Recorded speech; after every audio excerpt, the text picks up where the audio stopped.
किसी random point पर electric potential अपन find करेंगे। ये जैसे बेटा अपन कह रहे कि एक चार्ज Q है, ये माइनस Q है,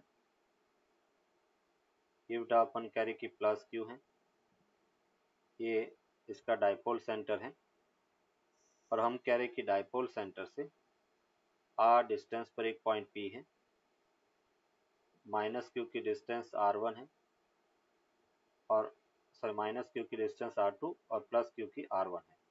ये हम कह रहे कि डिस्टेंस r है, ये r1 है और ये बेटा अपन कह रहे कि r2 के इक्वल है।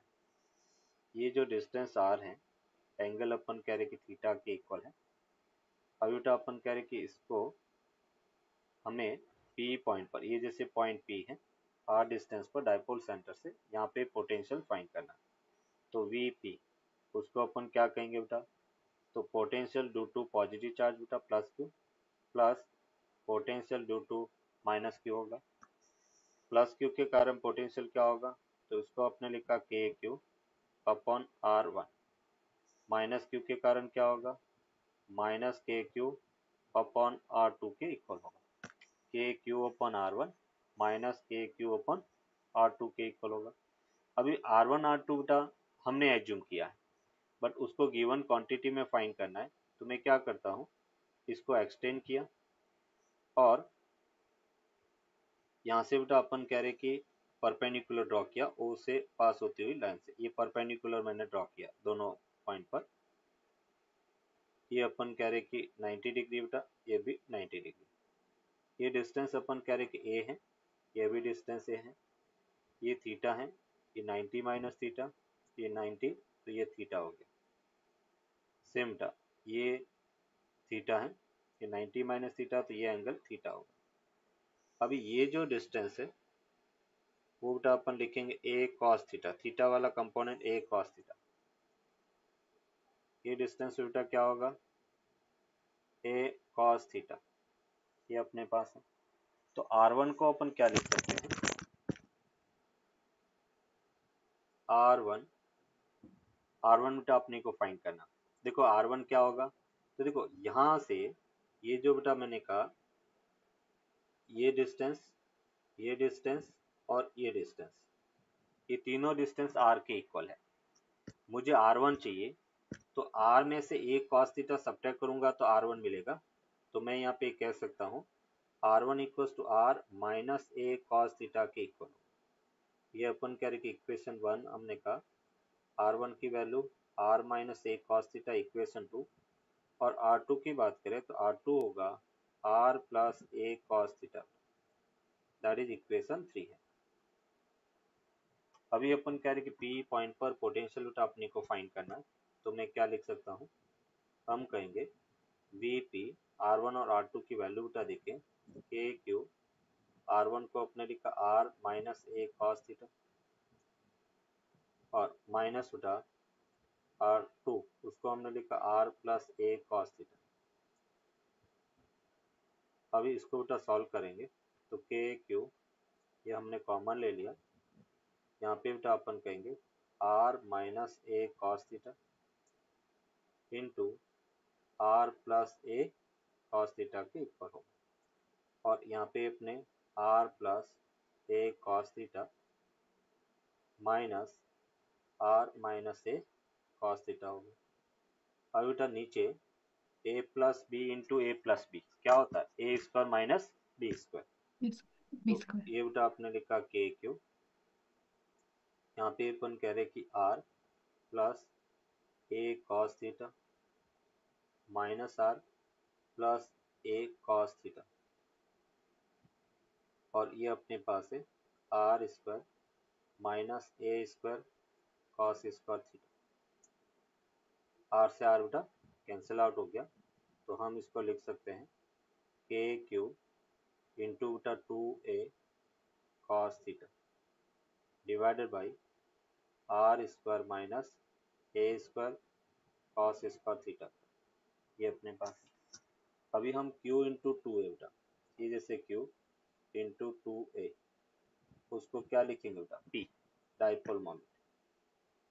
Q इंटू 2A वो डाइपोल मोमेंट होगा।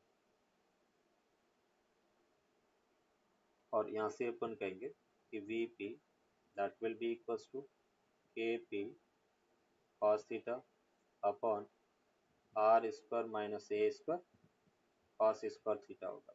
ये अपन कह रहे किसी पॉइंट P पर इलेक्ट्रिक पोटेंशियल होगा। अभी हम इसमें बेटा कहेंगे कि फॉर एन आइडियल डाइपोल, तो आइडियल डाइपोल पे r is very very greater than a होता है बेटा। तो हम ये कह सकते हैं फॉर एन आइडियल डाइपोल,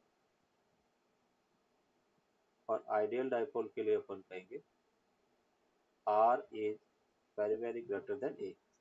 तो a को बेटा नेग्लिजिबल मानेंगे तो हम ये कह सकते हैं कि P पॉइंट पर potential Kp cos theta upon r square है, और उसको अपन लिख सकते हैं के P vector dot R cap upon R square.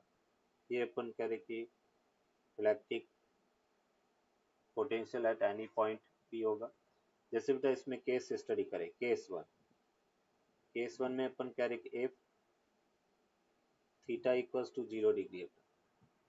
Theta 0 degree है तो हम कहाँ पे पहुंचेंगे, एक्सिस पर, और कॉस 0 की वैल्यू क्या होता है बेटा, कॉस 0 इक्वल्स टू 1 के इक्वल है।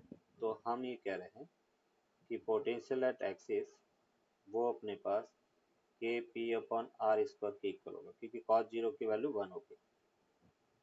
अभी हम बात करें केस टू में अपन कह रहे हैं if theta equals to 90 degree, और जब थीटा 90 डिग्री है तो कॉस 90 की वैल्यू क्या होगा बेटा, 0। तो जब थीटा 90, तो 90 डिग्री कहाँ पे होता है बेटा, इक्वेटर पर। तो इक्वेटर पर पोटेंशियल 0 के इक्वल होगा। तो इस टाइप से बेटा अपन कह रहे किसी रैंडम पॉइंट पर हमने पोटेंशियल फाइंड किया, और उसके फिर केस स्टडी की कि इक्वेटर पर क्या है, और हम कह रहे कि एक्सिस पर क्या है। इलेक्ट्रिक फील्ड में किसी इलेक्ट्रिक डाइपोल को रोटेट करें तो वर्क क्या होगा वो अपन देखेंगे। ये जैसे बेटा अपन कह रहे कि एक यूनिफॉर्म इलेक्ट्रिक फील्ड है, और इस यूनिफॉर्म इलेक्ट्रिक फील्ड के अंदर एक डाइपोल बेटा आपने रखा है। ये जैसे बेटा अपन कह रहे कि इस टाइप से इलेक्ट्रिक डाइपोल है, ये चार्ज माइनस क्यू है, ये बेटा अपन कह रहे कि प्लस क्यू है, ये डाइपोल सेंटर है, और उसकी जो डाइपोल लेंथ है वो 2a के इक्वल, ये बेटा डाइपोल लेंथ 2a के इक्वल है। अभी अपन कह रहे हैं कि इलेक्ट्रिक फील्ड E है बेटा, और हमें वर्क डन पूछा गया, तो वर्क डन को अपन क्या लिख सकते हैं, वर्क डन को अपन लिखेंगे integration to D theta. Work done by external agent क्या होता है, इंटीग्रेशन टो डी थीटा बेटा। थीटा कहाँ से कहाँ, तो इनिशियली अपन कह रहे कि थीटा 1 टू थीटा 2 के इक्वल होगा। अभी टो की वैल्यू क्या है बेटा, तो हम ये कह सकते हैं कि जो टॉर्क है वो पी ई साइन थीटा के इक्वल। ये बेटा इलेक्ट्रिक फील्ड में अपने टॉर्क डिफाइन किया था, tau equals to P cross E, और उसको हमने पी ई साइन थीटा लिया था। तो यहाँ से अपन कहेंगे कि वर्क डन इंटीग्रेशन, ये बेटा P E sine theta into D theta, theta equals to theta 1 to theta 2। Theta 1 से थीटा 2 तक रोटेट करने में कितना वर्क डन है वो फाइंड करना। तो नेक्स्ट स्टेप में बेटा आपने लिखा पी ई साइन थीटा का इंटीग्रेशन का minus cos theta, and theta equals to अपन कहेंगे थीटा 1 टू थीटा 2। मिस यहाँ से अपन कह सकते हैं कि पी ई, ये बेटा आपने लिखा minus cos theta 2 minus of minus cos theta 1, और इसको जब अपन सॉल्व करेंगे तो हमें मिला P E cos theta 1 minus cos theta 2 के इक्वल होगा। ये बेटा अपन कह रहे कि work done in rotating N electric dipole. क्या है फॉर्मूला बेटा, P E cos theta 1 minus cos theta 2, क्या वर्क डन मिला, P E cos theta 1 minus cos theta 2। यहाँ पे बेटा ये जो इलेक्ट्रिक फील्ड है वो इस डायरेक्शन में फोर्स लगाएगा, मतलब पॉजिटिव जो चार्ज है उस पर फोर्स फील्ड की डायरेक्शन में, नेगेटिव पर फोर्स है वो फील्ड के ऑपोजिट डायरेक्शन में लगेगा। और जो वर्क डन अपने को मिला वो है P E cos theta one minus cos theta two के इक्वल होगा। अभी बेटा अपन कह रहे हैं कि जैसे इसमें केस स्टडी अपन करते हैं। केस वन में अपन कह रहे हैं कि if theta one equals to 0 degree है एंड थीटा टू का अपन कह रहे कि 180 डिग्री है। 0 से 180 डिग्री तक उसको रोटेट करना है, तो वर्क डन है वो मैक्सिमम होगा बेटा। तो देखो यहाँ पर अगर हम वर्क डन की बात करें तो वो वर्क डन मैक्सिमम होगा और वो होगा बेटा P E cos 0 degree minus cos 180 degree. और ये हमने लिखा बेटा पी ई कॉस 0 की वैल्यू क्या 1 कॉस 180 -1 माइनस माइनस प्लस हो गया तो वर्क डन 2 PE के इक्वल होगा। तो किसी भी डाइपोल को रोटेट करने पर मैक्सिमम वर्क डन का क्या हो सकता है 2 PE के इक्वल होगा। और कब होगा जब 0 से 180 तक रोटेट करेंगे। फिर केस 2 अपन देखते हैं। If theta one equals to 180 है एंड थीटा टू वो 0 डिग्री है, 180 से 0 डिग्री, उस केस में वर्क डन बेटा मिनिमम होगा। तो मिनिमम वर्क डन क्या होगा वो बेटा अपन कह रहे P E minus cos 180 sorry cos 180 minus cos 0 degree. तो यहाँ से अपने लिखा पी ई कॉस 180 की वैल्यू -1 और -1। तो मिनिमम वर्क डन कितना होगा बेटा -2 PE के इक्वल होगा। Maximum work done +2 PE, negative work done बेटा माइनस मिनिमम -2 PE के इक्वल होगा। मतलब हमें कोई वर्क करना नहीं पड़ा, ऑटोमेटिकली अपन कह रहे कि चार्ज है वो मूव करेंगे, हल्का सा डिस्प्लेस करेंगे। जैसे इक्विलिब्रियम डिस्प्लेस हुआ अपन कह रहे कि वो ऑटोमेटिकली चार्ज रोटेट करेंगे क्योंकि उस पर एक्सटर्नल फोर्स इलेक्ट्रिक फोर्स लग रहा है, हमें कोई वर्क करना नहीं पड़ा। तो इसलिए वर्क डन को अपने क्या लिखा नेगेटिव और ये मिनिमम होगा। अभी बेटा यहाँ पे एक टर्म डिफाइन करेंगे that is electric potential of dipole, potential energy of dipole. Electric potential energy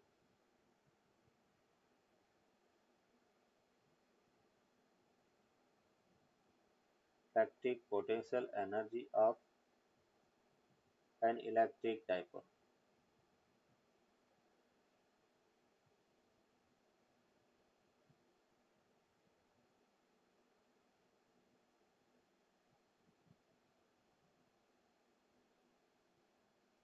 electric potential energy of an electric dipole. और इसको अपन कैसे डिफाइन करेंगे तो हम कह रहे हैं the work done in rotating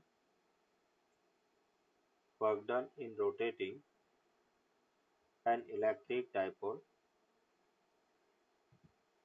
work done in rotating an electric dipole from theta 1 equals to 90 degree to theta 2 equals to theta is stored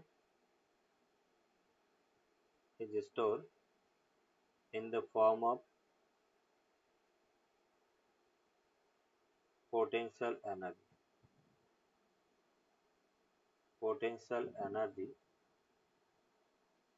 of the dipole.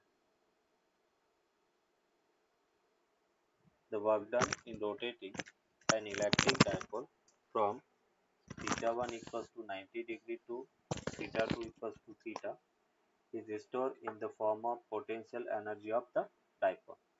Dipole की पोटेंशियल एनर्जी के form में store होगा। अभी देखो potential energy के form में बेटा कैसे हमने कहा बेटा U equals to work done, और वर्क डन का क्या फॉर्मूला है बेटा पी ई थीटा वन कितना है 90 तो cos 90 minus theta to theta बेटा। तो U इक्वल्स टू हमें मिला minus P E cos theta बेटा, और उसको हम लिख सकते हैं minus P vector dot E vector as a formula, इसको याद रखना है। Electric potential energy of an electric dipole वो minus P E cos theta या minus P vector dot E vector के equal, minus P vector dot E vector के equal होगा। P बेटा यहाँ पे क्या है, electric dipole moment, P denote कर रहा है इलेक्ट्रिक डाइपोल मोमेंट। ई बेटा क्या डिनोट करता है, इलेक्ट्रिक फील्ड इंटेंसिटी। ई जो है वो इलेक्ट्रिक फील्ड इंटेंसिटी डिनोट करेगा। तो minus P dot E vector बेटा, अगर अपन केस वन देखे, केस वन में बेटा अपन कह रहे if theta equals to 0 degree है और थीटा अपन कह रहे कि 0 डिग्री, तो कॉस 0 की वैल्यू क्या होता है बेटा, कॉस 0 1 के इक्वल होता है। क्लियर, मतलब थीटा 0, इसका मतलब इलेक्ट्रिक डाइपोल इलेक्ट्रिक फील्ड की डायरेक्शन में बेटा, ये यूनिफॉर्म इलेक्ट्रिक फील्ड है और हमने बेटा डाइपोल को फील्ड की डायरेक्शन में रखा है।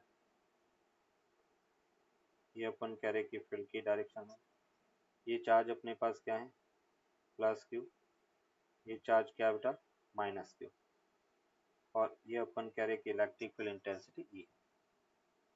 तो थीटा 0 डिग्री है, कॉस 0 बेटा 1 के इक्वल होगा और डाइपोल मोमेंट है उसकी डायरेक्शन पी वेक्टर बेटा नेगेटिव से पॉजिटिव चार्ज है, पी की डायरेक्शन इधर है, तो थीटा 0 होगा। उस केस में बेटा अपन कह रहे कि इसकी पोटेंशियल एनर्जी है वो मिनिमम होगा, और मिनिमम कितना बेटा माइनस पी ई। पोटेंशियल एनर्जी मिनिमम अपने को पूछा जाएगा कि पोटेंशियल एनर्जी मिनिमम कब है, तो हम कहेंगे थीटा 0 डिग्री है, मतलब इलेक्ट्रिक फील्ड और डाइपोल मोमेंट सेम डायरेक्शन में है। और जब पोटेंशियल एनर्जी मिनिमम होता है उस केस में डाइपोल बेटा स्टेबल इक्विलिब्रियम में रहेगा, मतलब अपन कह रहे dipole will show stable equilibrium, dipole will show the stable equilibrium.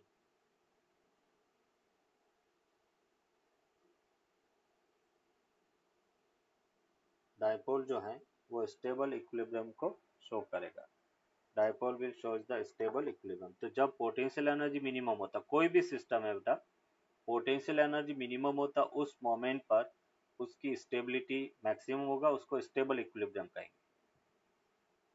फिर अपन कह रहे कि केस टू में अपन कह रहे इफ थीटा इक्वल्स टू बेटा 180 डिग्री, थीटा 180 डिग्री है, तो cos 180 की वैल्यू क्या होता है बेटा -1, cos 180 -1, और उस केस में पोटेंशियल एनर्जी है बेटा मैक्सिमम होता है, और मैक्सिमम क्या होगा माइनस पी ई कॉस 180, और माइनस माइनस बेटा प्लस हो गया, तो उसको अपन कह सकते हैं पी ई बेटा। Maximum potential energy P E होता है कब, जब थीटा की वैल्यू 180 है। देखो कैसे, ये जैसे अपन कह रहे कि यूनिफॉर्म इलेक्ट्रिक फील्ड है, यहाँ पे बेटा अपन कह रहे कि एक डाइपोल है और डाइपोल को अपने एंटी पैरेलल रखा है, मतलब पॉजिटिव चार्ज बेटा इधर है, नेगेटिव चार्ज इधर है। इलेक्ट्रिक डाइपोल बेटा इस डायरेक्शन में होगा, इलेक्ट्रिक फील्ड ऑपोजिट डायरेक्शन है, दोनों के बीच में एंगल 180। और जब पोटेंशियल एनर्जी मैक्सिमम है तो dipole will show unstable equilibrium, तो हम कहेंगे dipole will show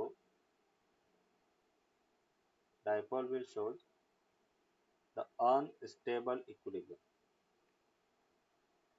unstable equilibrium.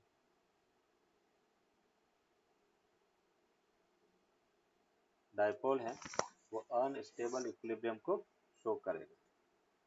Clear बेटा, तो दो टाइप का इक्विलिब्रियम अपन देख रहे हैं कि जब पोटेंशियल एनर्जी मैक्सिमम तो इक्विलिब्रियम अनस्टेबल होगा, मैक्सिमम कब होगा जब थीटा 180 डिग्री होगा, और जब मिनिमम है तो स्टेबल इक्विलिब्रियम होगा, और स्टेबल कब होगा जब थीटा 0 डिग्री है। यस बेटा बोलो।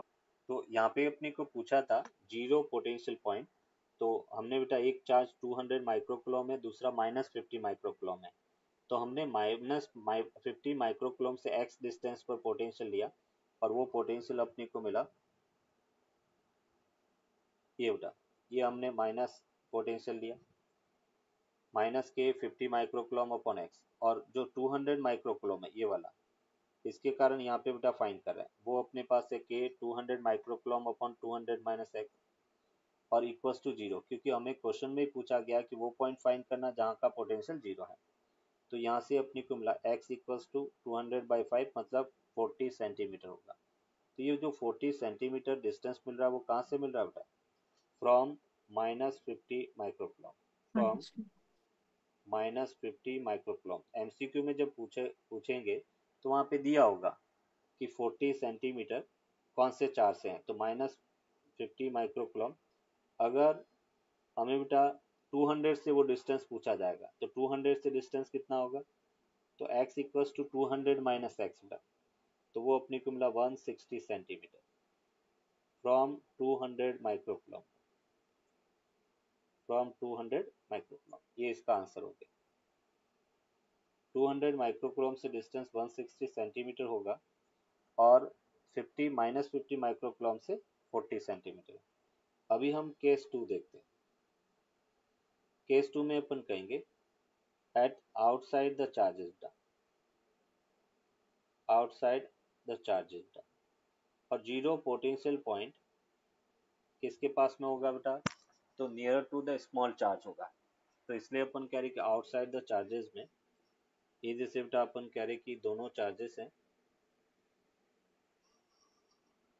यहाँ पे अपन कह रहे कि ये चार्ज -50 माइक्रोकूलम है, ये बेटा 200 माइक्रोकूलम है, और हम कह रहे हैं 50 माइक्रोकूलम से x डिस्टेंस पर एक पॉइंट अपने लिया p पॉइंट, ये डिस्टेंस x है, और जब अपन कह रहे हैं -50 से x डिस्टेंस है तो बेटा 200 से ये डिस्टेंस कितना हो जाएगा, 200 प्लस x,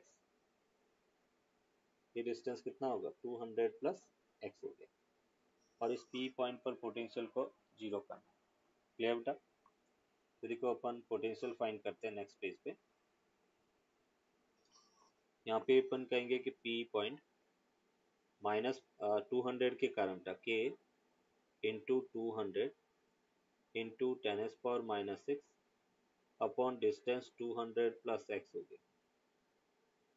फिर बेटा माइनस क्यू के कारण -50 के कारण, तो माइनस के 50 इंटू 10⁻⁻6 अपॉन डिस्टेंस x हो गया, और उस दोनों का सम नेट जीरो होना चाहिए, तो ये हमने जीरो लिख दिया। मीन्स यहाँ से अपने को मिला k into 200 into 10⁻⁻6 upon 200 plus x हो गया, equals to k into 50 into 10⁻⁻6 upon x हो गया। अभी इसको सॉल्व करते हैं बेटा, 10⁻⁻6 कैंसिल आउट, k से k कैंसिल आउट, 50 और ये बेटा कितना हो गया 4, मीन्स यहाँ से अपने को मिला 4x equals to 200 plus x हो गया बेटा, तो 3x इक्वल्स टू 200 बेटा, तो x इक्वल्स टू क्या मिलेगा 200/3, और ये बेटा अपने को मिला 67.6, सॉरी 66.7, 66.7 सेंटीमीटर। ये अपन कह रहे कि डिस्टेंस होगा, किससे है ये डिस्टेंस बेटा, फ्रॉम -50 माइक्रोकूलम, -50। और वही अपन कह रहे अगर 200 से पूछा जाता तो ये डिस्टेंस कितना हो जाता 266.7 सेंटीमीटर फ्रॉम 200 माइक्रोकूलम टुवर्ड्स, कहाँ पे होगा बेटा ये लेफ्ट साइड है ना, 200 से लेफ्ट साइड, और जो 50 है उससे भी लेफ्ट साइड होगा बेटा। तो ये अपन कह रहे कि जब भी अपने को जीरो पोटेंशियल पॉइंट पूछा जाए तो उस केस में अपन कह रहे कि 2 पॉइंट अपन फाइंड करेंगे। नल पॉइंट पूछा जाए बेटा, 0 फील्ड पॉइंट पूछा जाए तो एक ही पॉइंट होगा, और 0 पोटेंशियल पॉइंट है वो 2 पॉइंट मिलेगा। हमेशा 2 पॉइंट अपने को फाइंड करने होते हैं। अभी इक्विपोटेंशियल सरफेसेस क्या है, तो हम कहेंगे ऐसी सरफेस जिसका पोटेंशियल इक्वल हो, उन सभी उस सरफेस को अपन क्या कहेंगे, इक्विपोटेंशियल सरफेस। मतलब हम कह रहे हैं the surface at which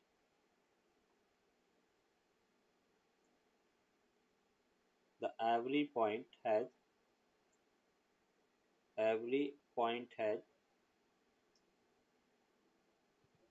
the equal potential. Every point has the equal potential is called equipotential surface. Equipotential surface. The surface at which the every point has the equal potential is called equipotential surface. उस surface को अपन equipotential surface कहेंगे। For example, जैसे बेटा अपन कह रहे equipotential surface of a point charge. Equipotential surface of a point charge is the concentric sphere. Concentric sphere. जैसे बेटा अपन कह रहे कि एक पॉइंट चार्ज है, और उस पॉइंट चार्ज से हम कह रहे कि कॉन्सेंट्रिक स्फीयर ले। ये जैसे बेटा अपन कह रहे कि स्फीयर है, ये इक्विपोटेंशियल होगा, ये इक्विपोटेंशियल होगा, ये इक्विपोटेंशियल है, और कोई भी पॉइंट चार्ज है तो फील्ड बेटा हमेशा अवे रहता है। ये इलेक्ट्रिक फील्ड है। पॉइंट चार्ज से फील्ड बेटा अवे जाएगा, ऐसे इसकी फील्ड लाइंस होती है।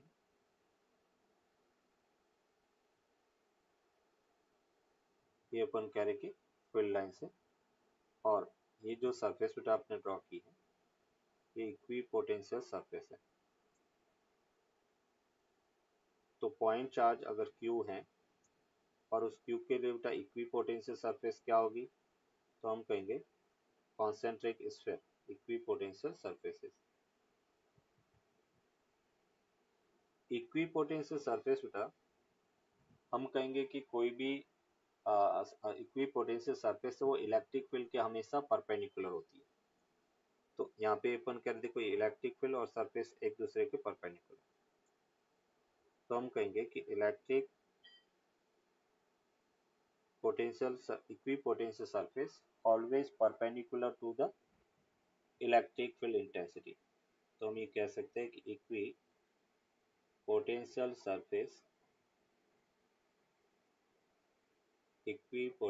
Surface is always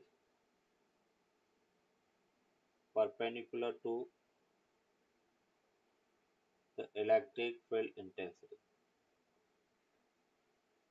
electric field intensity हमेशा बेटा इलेक्ट्रिक फील्ड इंटेंसिटी के परपेंडिकुलर होगी। क्लियर बेटा यहाँ तक? Equipotential surface is always perpendicular to the electric field intensity. अभी अपन कह रहे हैं ये बेटा पॉइंट चार्ज है Q, और पॉइंट चार्ज के लिए इक्विपोटेंशियल सरफेस स्फेरिकल कंडक्टर होता है। दूसरा बेटा एग्जांपल अपन देखें कि अगर यूनिफॉर्म इक्वेटोरियल प्लेट भी होगा ना? नहीं, इक्वेटोरियल प्लेन डायपोल भी था। डायपोल के लिए, डायपोल की अगर अपन बात करें तो इक्वेटोरियल प्लेन है वो इक्विपोटेंशियल सरफेस होती है, वो आगे देखेंगे। अगर बेटा अपन कह रहे कि in uniform electric field uniform electric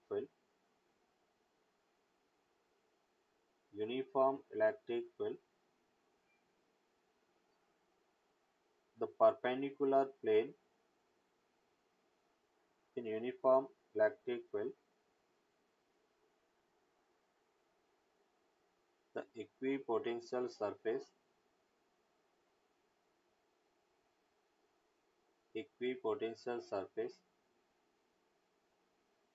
will be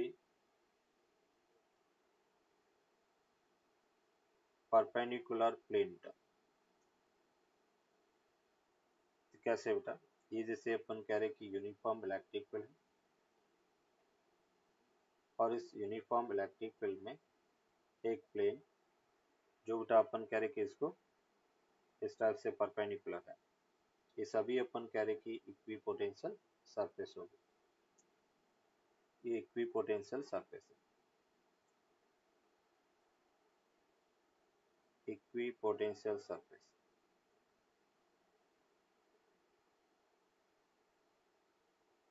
और इक्विपोटेंशियल सरफेस हमने कहा कि इलेक्ट्रिक फील्ड के परपेंडिकुलर, तो ये इलेक्ट्रिक फील्ड है। ये बेटा देखो सरफेस हमेशा फील्ड के परपेंडिकुलर, ये परपेंडिकुलर है, ये परपेंडिकुलर। दूसरा बेटा अपन कह रहे हैं कि अगर एक डाइपोल है और उस डाइपोल के लिए बेटा अपन इक्विपोटेंशियल सरफेस ड्रॉ करें, तो यहाँ पे अपन कह रहे हैं इलेक्ट्रिक पोटेंशियल इक्विपोटेंशियल सरफेस या ए प्लेन या इक्वेटोरियल प्लेन, इसको अपन कह सकते हैं the equatorial plane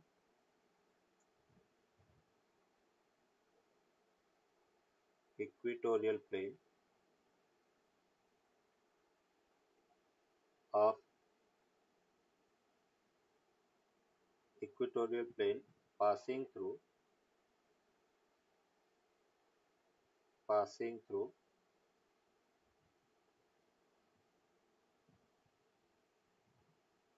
the electric dipole will be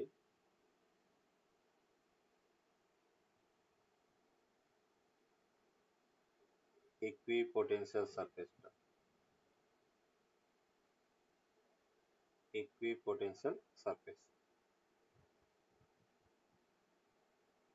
means यहाँ पे अपन कह सकते हैं कि जैसे ये बेटा चार्ज माइनस क्यू है, अनदर चार्ज प्लस क्यू है, और एक प्लेन जो है उसके सेंटर से बेटा पास हो रहा है, तो ये इक्विपोटेंशियल सरफेस होगी बेटा। ये अपन कह रहे डाइपोल सेंटर से पास हो रहा है, तो ये इक्विपोटेंशियल सरफेस है, इक्विपोटेंशियल सरफेस। तो यहाँ पे बेटा अपन कह रहे हैं कि अगर कोई charge minus Q plus Q बेटा दो चार्ज है। तीसरा एक और केस बेटा अपन देखेंगे, अगर कोई चार्ज, दोनों चार्ज बेटा पॉजिटिव है और दोनों पास में रखे गए है ना, तो यहाँ पे अपन कह रहे हैं या एक इलेक्ट्रिक डाइपोल के कारण अगर देखें, जैसे एक डाइपोल अपन बात करें तो डाइपोल के कारण इक्विपोटेंशियल सरफेस बेटा ड्रॉ करें तो कैसी होगी, इलेक्ट्रिक इक्विपोटेंशियल सरफेस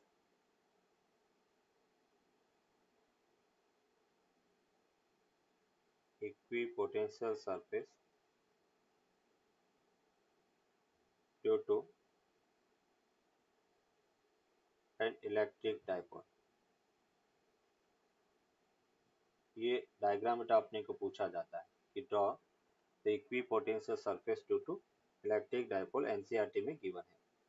ये जैसे बेटा माइनस क्यू चार्ज है, ये अपन कह रहे कि प्लस क्यू चार्ज है, इसका बेटा अपन कह रहे कि इस टाइप से एक कॉन्सेंट्रिक स्फेरिकल एक चार्ज के कारण होगा, इसके कारण बेटा इस टाइप से कॉन्सेंट्रिक स्फेयर होगा।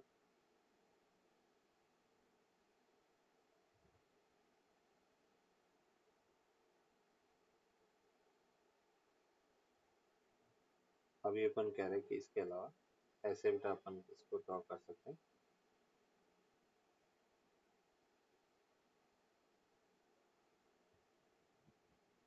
इलेक्ट्रिक डाइपोल के कारण इस टाइप से बेटा इक्विपोटेंशियल सरफेस है।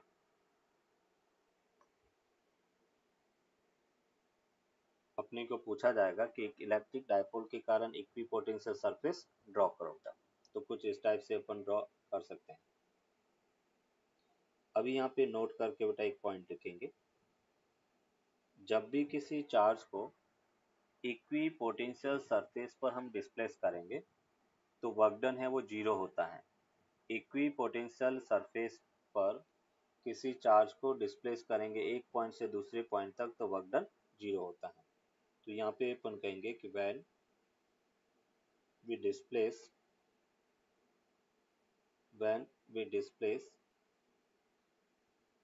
a point charge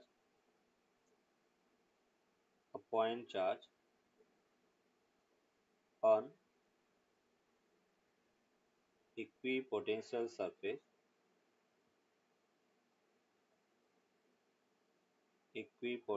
surface then the work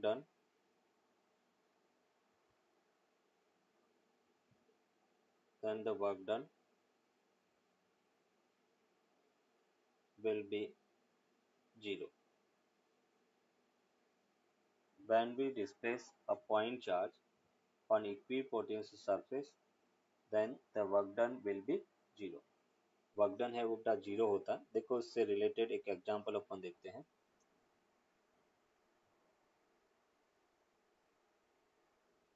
when we So, displace, हाँ, तो equipotential surface for two identical positive charges बेटा, जैसे हम कह रहे हैं कि डाइपोल अगर है तो इक्विटोरियल प्लेन है वो इक्विपोटेंशियल सरफेस होगा, और अगर अपन कह रहे हैं कि दोनों पॉजिटिव चार्ज है, दोनों आइडेंटिकल चार्ज है, पॉजिटिव नेगेटिव होगा तो भी बेटा सेम रहेगी, तो अपन कह रहे हैं कि जो कुछ इस टाइप की उसकी इक्विपोटेंशियल सरफेस मिलेगी। फिर बेटा हमने कहा था कि जो इक्विपोटेंशियल सरफेस है, एक नोट करके अपन लिखेंगे, किसी भी चार्ज को इक्विपोटेंशियल सरफेस पर अपन डिस्प्लेस करते हैं तो वर्क डन बेटा हमेशा जीरो होता है। तो यहाँ पे अपन कह रहे हैं on displacing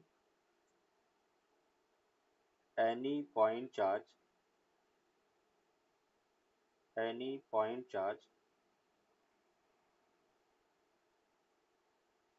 on displacing any point charge on equipotential surface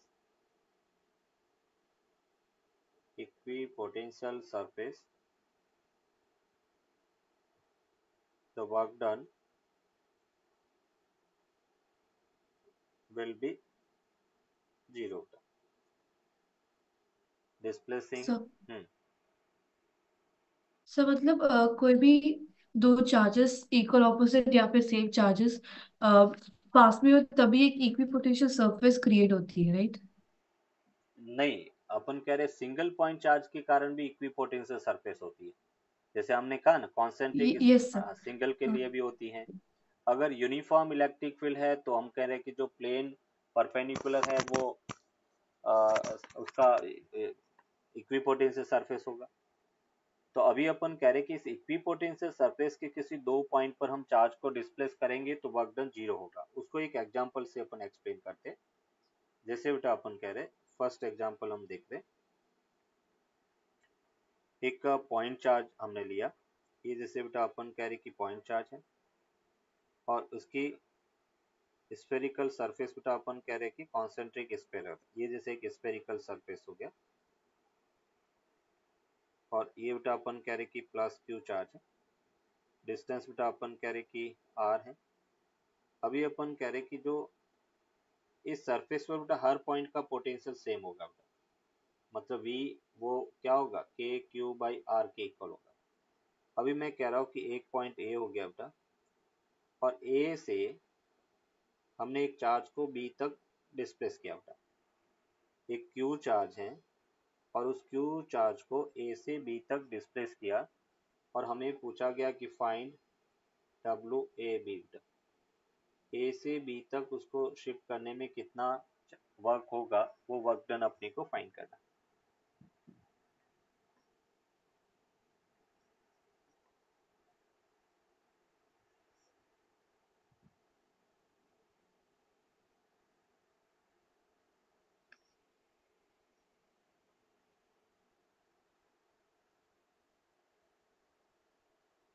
ए से बी तक उस चार्ज को बेटा जी शिफ्ट करने में कितना वर्क डन करना पड़ेगा। तो वर्क डन के लिए बेटा हमने क्या कहा था, वर्क डन मतलब एक्सटर्नल वर्क डन, और वर्क डन क्या होता है बेटा, Q into delta V, change in potential. उसको अपन कह सकते हैं कि फाइनल पॉइंट का पोटेंशियल माइनस इनिशियल पॉइंट का पोटेंशियल। और फाइनल पॉइंट बेटा कौन सा, बी, तो V B minus V A, ये बेटा अपने पास है।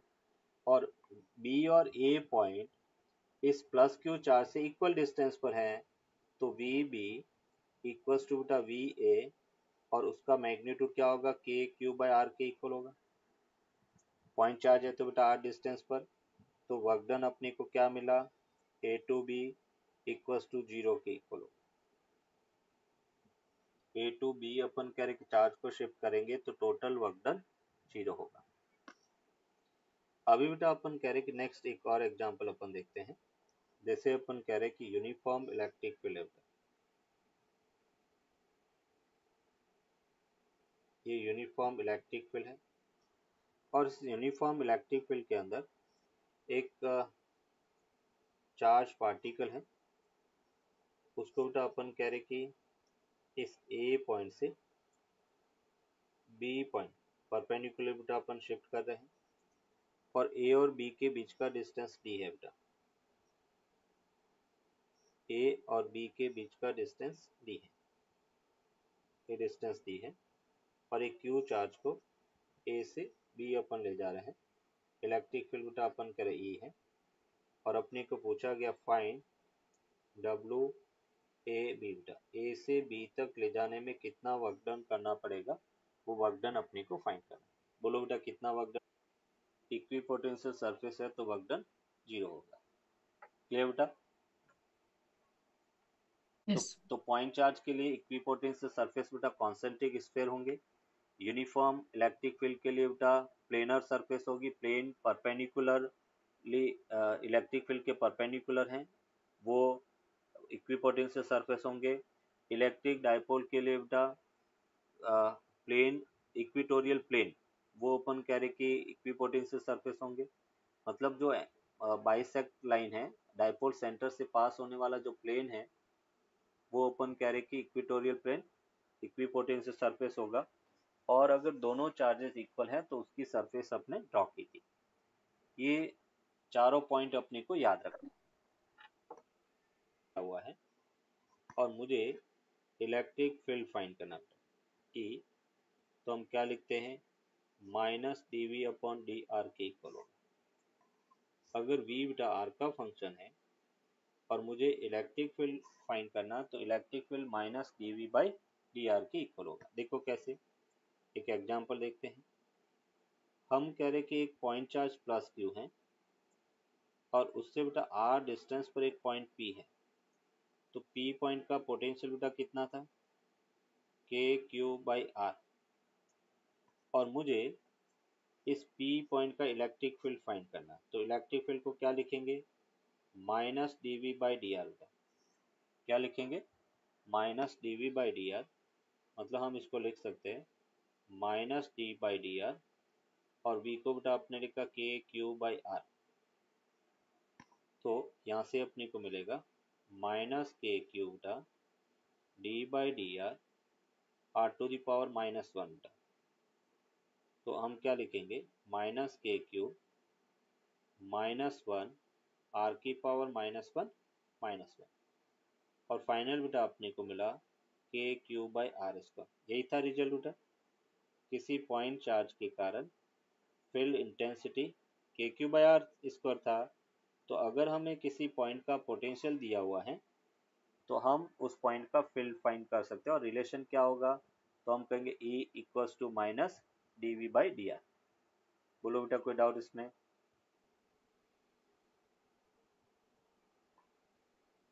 ये बेटा अपन कह रहे कि पोटेंशियल V1 है, ये पोटेंशियल V2 है, और उसके बीच का डिस्टेंस बेटा डेल्टा आर है। अभी अपन कह रहे कि मुझे इलेक्ट्रिक फील्ड फाइंड करना था। इलेक्ट्रिक फील्ड अपन कह रहे E है, तो इलेक्ट्रिक फील्ड क्या होता है बेटा, E इक्वल्स टू, हम कह सकते हैं डेल्टा या पोटेंशियल डिफरेंस की बात करें, इसका उल्टा ले लो। अगर पोटेंशियल डिफरेंस फाइंड करना मतलब V1 माइनस V2 का, वो होता है इलेक्ट्रिक फील्ड इंटेंसिटी इंटू बेटा अपन कह रहे कि डेल्टा आर के इक्वल होगा, E इंटू डेल्टा आर। और V1 माइनस V2 को बेटा अपन लिख सकते हैं डेल्टा V। अभी देखो यहाँ पर अपन कह रहे हैं कि हम जा रहे हैं 1 से 2 की तरफ, तो अपन कह रहे हैं कि पोटेंशियल को अपन फाइनल माइनस इनिशियल लिखते हैं। अगर मैं 1 से 2 की तरफ जा रहा हूँ तो पोटेंशियल डिफरेंस को अपन क्या लिखेंगे बेटा, delta we, V2 minus V1 होगा। और V2 माइनस V1 की अगर अपन बात करें तो पोटेंशियल डिफरेंस जो बेटा अपने पास है वो होगा minus E into delta R. मतलब हम कह रहे कि जैसे बेटा आपने कहा था कि वर्क डन अपने डिफाइन किया था, और वर्क डन को हमने कहा था E इंटू डी आर होता था। और वर्क डन को अपने क्या कहा था, अगर यूनिट पॉजिटिव चार्ज है तो चेंज इन पोटेंशियल एनर्जी लिख सकते हैं 1 इंटू डेल्टा वी। यहाँ पे अपन कह रहे हैं कि अगर कोई इलेक्ट्रिक पोटेंशियल आर का फंक्शन दे रखा है और इलेक्ट्रिक फील्ड फाइंड करना है तो minus dv by D R के इक्वल होगा। अभी इसका केस 2 है, वो अपन नेक्स्ट क्लास में देखेंगे।